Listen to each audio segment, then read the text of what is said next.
Yeah. I had a couple questions about the intel for tomorrow. Are we sure this is accurate? It's solid. It's good to go. What's the source?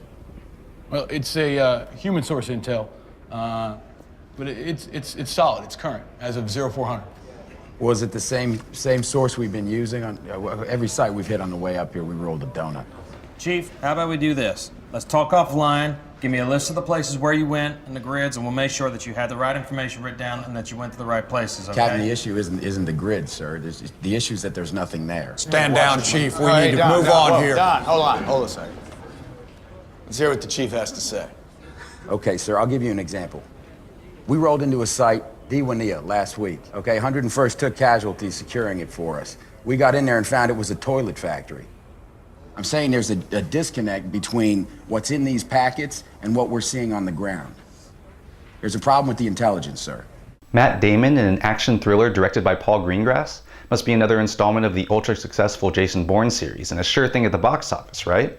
Actually, it's Green Zone, which bears similarities to the Bourne movies with its twisty intrigue, but instead finds Damon playing non-amnesiac Chief Warrant Officer Roy Miller, whose unit is tasked with finding Saddam Hussein's WMD stockpiles in the chaos following the fall of Baghdad in 2003. Still, with the winning team of Greengrass and Damon, Green Zone should be a lock, right? Well, not really. Green Zone floundered at the box office, proving that despite the Oscars for The Hurt Locker, which didn't make much money anyway, the curse of the Iraq War movie is still very much in effect, not helped by the fact that Green Zone, despite having its heart and politics in the right place, simply isn't a very good movie. One thing Green Zone does very well is depicting the nightmare of post-shock and awe Baghdad, as the city descended into bedlam and it became obvious that the Bush administration had simply spaced on coming up with a post-war plan. Traffic across the city is snarled. Angry Iraqis are clogging the streets demanding water, food, and electricity, and everything that can be looted is getting carried away. In one of the opening scenes, you really get the sense of helplessness soldiers must have felt as Miller and his unit arrive at a suspected WMD facility to find that the building hasn't been secured and Iraqis are emptying the place, possibly carrying away the WMDs that Miller has been sent to find. Of course, if the Bush administration had really thought there were WMDs at those sites, they probably would have locked them down. Further proof that the Bush administration knew there were no WMDs. But I digress. Frustrated that his unit keeps risking their lives for nothing, Miller starts asking questions about where the WMD intelligence is coming from. He finds a sympathetic ear with Martin Brown, a CIA agent and Middle East expert played by Brendan Gleeson, who also smells a rat, urges Miller to dig deeper, and represents the many experts who accurately predicted Iraq's descent into ethnic warfare. Miller also gets a little help from Wall Street Journal reporter Lori Dane, played by Amy Ryan, who's been writing about Iraq's WMD program based on tips being leaked by a senior US official based on intel gathered from an Iraqi source codenamed Magellan.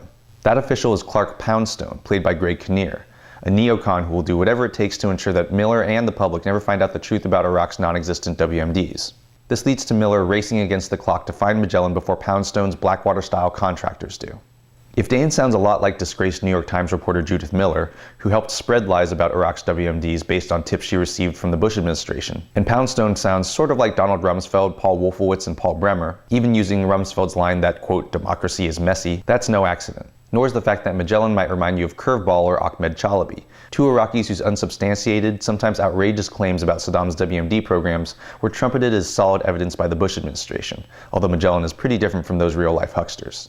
Green Zone is also partially inspired by Imperial Life in the Emerald City, the great nonfiction book by Rajiv Chandrasekaran about life in the Green Zone. And there are two fun scenes showing the delusional bubble within the Green Zone as people enjoy fancy buffets, satellite TV, and spring break-style pool parties as Iraq crumbles around them. But while Green Zone has some tasty and admirable morsels of reality, it's primarily an action movie, which presents a problem where Green Zone is not political enough for those hoping for a look inside the Green Zone or an expose on the Iraq War, and not action-packed enough for fans of the Bourne movies.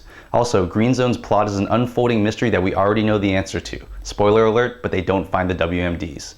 To be honest, I don't know what the great Iraq movie is, and when America will be able to digest and embrace movies about something as ugly and embarrassing as the Iraq War. But the same was said of Vietnam, which eventually brought us such great films as Platoon, Full Metal Jacket, Born on the 4th of July, and Apocalypse Now. So I'm confident we'll get there someday. But Green Zone is further proof that we're not there just yet. I'm Jonathan Kim, and this is a ReThink Review.